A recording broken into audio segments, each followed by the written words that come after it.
عليك يا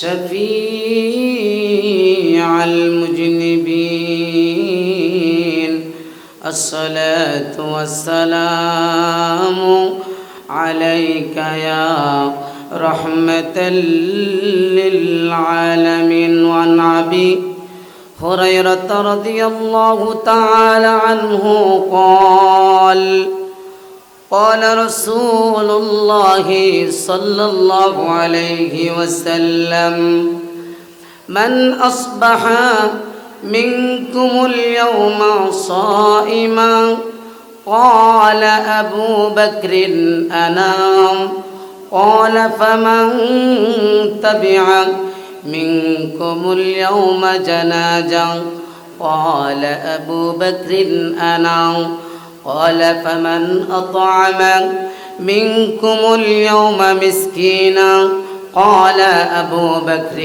أنا قال فمن عاد منكم اليوم مريضا قال أبو بكر أنا فقال رسول الله صلى الله عليه وسلم ما اجتمعنا امرئ إلا دخل الجنة জবান খুলে কি একবার আল্লাহু আকবার বলা যাবে না? একটু মোহাব্বতে জবান খুলে বলুন আল্লাহুম্মা সাল্লি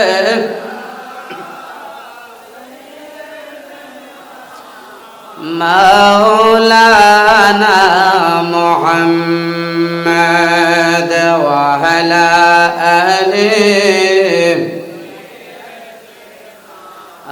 মাওলানা।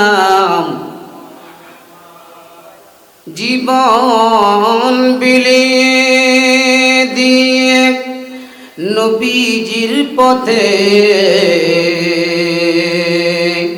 সুখ শুধু আমাদের শাহাদাতে। দুই হাত তুলে জবান খুলে বলুন নবীর পথে জীবন দিতে রাজি আছেন কিনা? জবান খুলে বলুন রাজি আছেন কিনা? জীবন বিলিয়ে দিয়ে নবীজির পথে সুখ শুধু আমাদের শাহাদাতে। আল্লাহুম্মা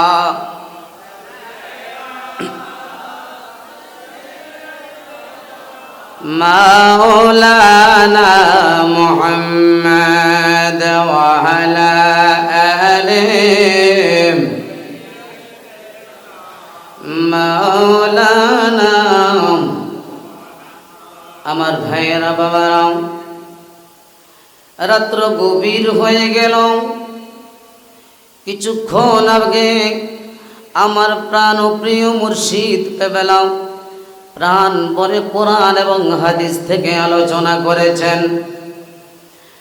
আমার হুজুর কেবলা হাদিসে মুবারকা থেকে আল্লাহর কোরআন থেকে যে দলিল দিয়ে আলোচনা করেছেন, আপনার আমার জন্য কোরআন এবং হাদিসের আলোচনা শোনার আর কোনো প্রয়োজন হয় না। কথা বলেন ঠিক কিনা?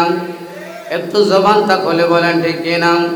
তার প্রিয় বন্ধুরি, যেহেতু আমাকে 20 মিনিট সময় দিয়েছে কথা বলার জন্য, মুসলিম শরীফের হাদিস আমি তেলাওয়াত করলাম।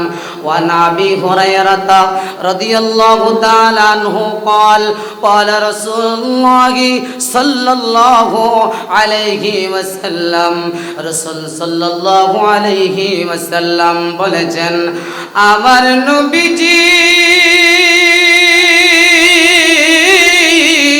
আল্লাহু আকবার সাহাবায়ে কেরামদেরকে মদিনার জমিনে মদিনায়ে মুনাওয়ারা মসজিদে নববীর মধ্যে নামাজ আদায় করলেন। নামাজ আদায় কইরা সাহাবায়ে কেরামদেরকে ডেকে বললেন, মুসলিম শরীফের বর্ণনা, মান আসবাহা মিনকুমুল ইয়াওমা সাইমা, কে আছো আজকে সকাল বেলায় ঘুম থেকে উঠতে রোজা মুখে নিয়ে ঘুম থেকে উঠছো, যেরকম সুবহানাল্লাহ। আবু বকর সিদ্দিক বললেন, ইয়া রাসূলুল্লাহ, নবীজি, ও মায়ার নবীজি, আজকে সকাল বেলা ঘুম থেকে উঠতে ক্বালা আবু বকরিন আনা, আমি সকাল বেলায় ঘুম থেকে উঠতে আমি রোজা মুখে নিয়ে উঠলাম। নবীজি আবার জবান মুবারকে আমার নূরের নবী বললেন, ক্বালা ফামান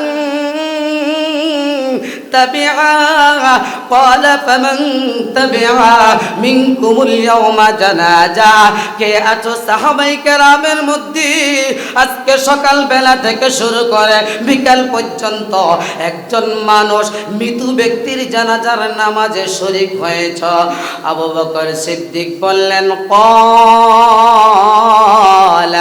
আবু বকরিন আনা, ইয়া রাসূলুল্লাহ ওয়া ইয়া হাবিবাল্লাহ, আমি আবু বকর সিদ্দিক আজকে দিনের বেলায় একজন মৃত ব্যক্তির জানাজায় শরীক হয়েছি।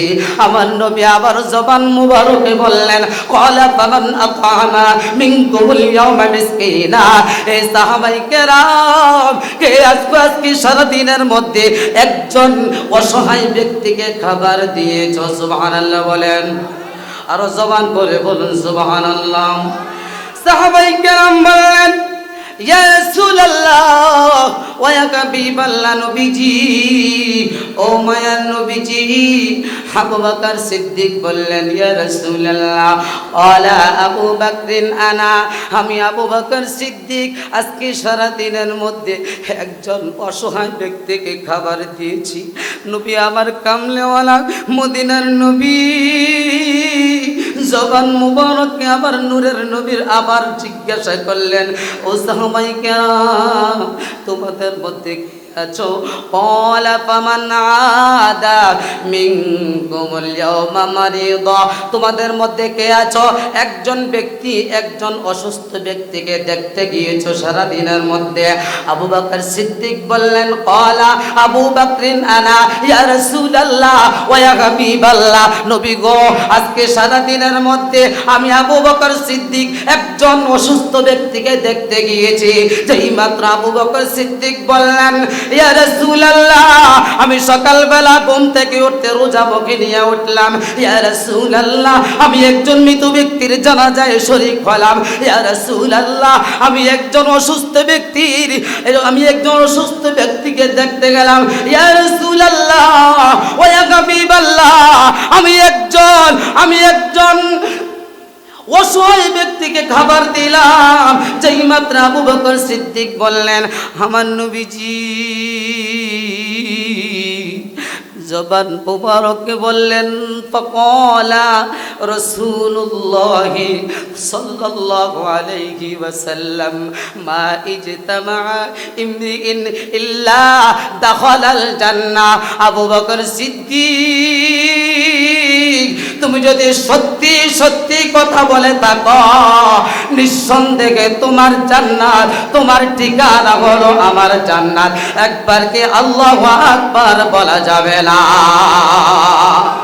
আরো জবান খুলে কোন আল্লাহু আকবার বলেন। বুঝ মনার বুঝ মানে না, বুঝ মনার বুঝ মানে না, দিতে চাই সেই মদিনা, মনের আশা পুরাও রাব্বানা। বন্ধুরে,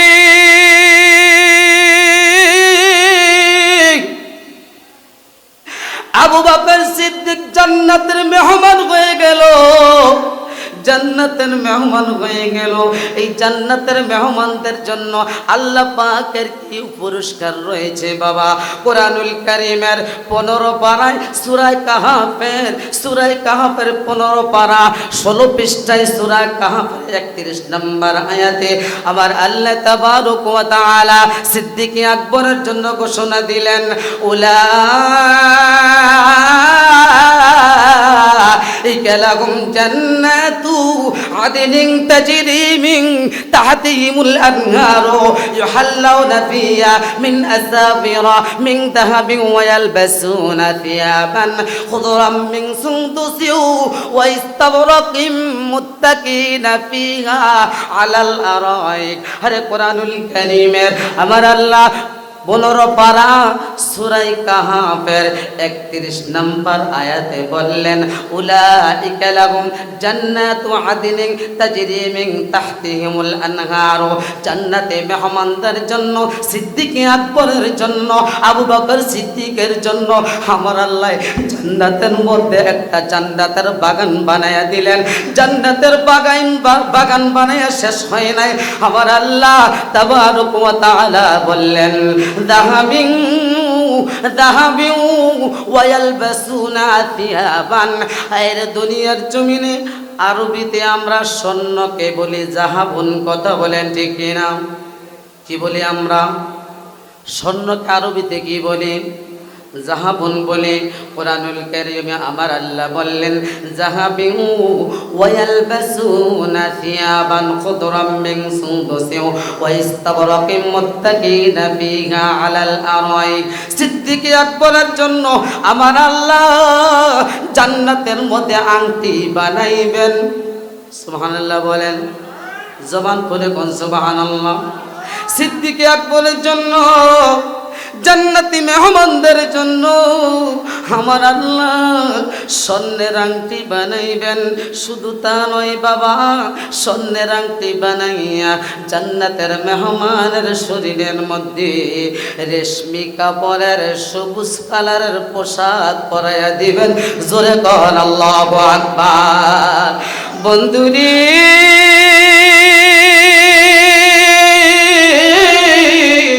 রেশমি কালারের পোশাক পরাইয়া আমার আল্লাহ এমন একটা জায়গার মধ্যে তারা করাইবেন নিয়ামাত সাওয়াব হায়রে জান্নাতের উচ্চ মাকামে আমার আল্লাহ তারা করে দিবেন ও হাসুনাত মারতাবা যেই জায়গার মধ্যে রয়েছে শুধু আরাম আর আরাম বন্ধুরে জান্নাতের মেহমানের জন্য জান্নাতের আংটি পরাইয়া দিবেন জান্নাতের পোশাক পরাইয়া দিবেন জান্নাতের টুপি পরাইয়া দিবেন জান্নাতের পাঞ্জাবি পরাইয়া দিবেন জান্নাতের জুব্বা পরাইয়া দিবেন ওই জান্নাতের মেহমানদেরকে উচ্চ আসনে দাঁড়া করাইয়া এক জায়গায় তারা